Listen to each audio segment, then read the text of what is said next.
Bi hevkariya navenda wêjegeh Amed û Weşanxaneya Lîsê pêncemîn rojên wêjeya berawردî li dar dikeve. Lê 21 dezgehên çand û hunerî ji bajarên cuda piştgiriya vê bernameyê dikin.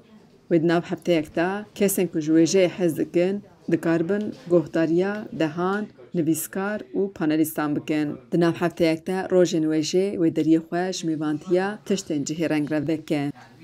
Helbet ev çalakî zêdetir li ser rexneya wêjeyê ye. Helbestvan Lal Laleş di heman demê de koordinatorê wêjegehê ye û behsa armanca rojên wêjeya berawerd dike. Hin akademisyen ya têgehekê ya nivîskarekî ya jî di ser mijarekî re tekstên wêjeyî didin ber hevdû û di ser wê re ew gotara xwe pêşkêş dikin.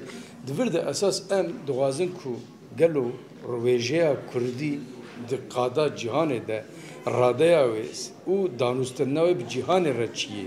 Nivîskarê me çi qasî bandor li cîhanê kirin ya jî cîhanê bandor li wan kiriye. Ew hevbeşî û tiştê wanê ku ji hev vedqetin çine em kem dixwazin wê meselê fam bikin. Gelo çi taybetmendiyên xwînerên Amedê hene? Ev bername çawa tê pêşwazî kirin? Lal Laleş bersiva vê pirsê jî dide. Ji xwe xusûsiyetek Amedê ya herî sereke ew e ku pirskirin û li ser fikirandina hin tiştan rexnekirinê gelekî girîng dibînin.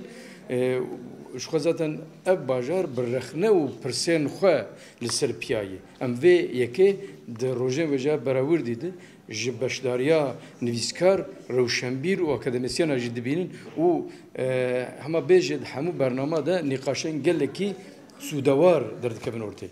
Ev bernameyên ku xizmetê dike ji bo bilindkirina asla xwendin û rexneya wêjeya Kurdî gelo wê bandoreka çawa çêke. Hevserokê Komela Wêjekarên Kurd Rêdûr Dicle wiha bersiva wê dide.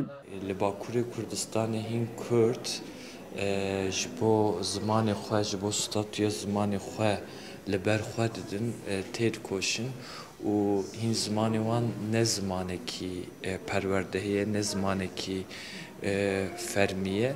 Ji ber vê wêjeyên wiha di heman demê de weke alternatîfa perwerdehiya fermî jî mirov kare binirxîne û esas bigire.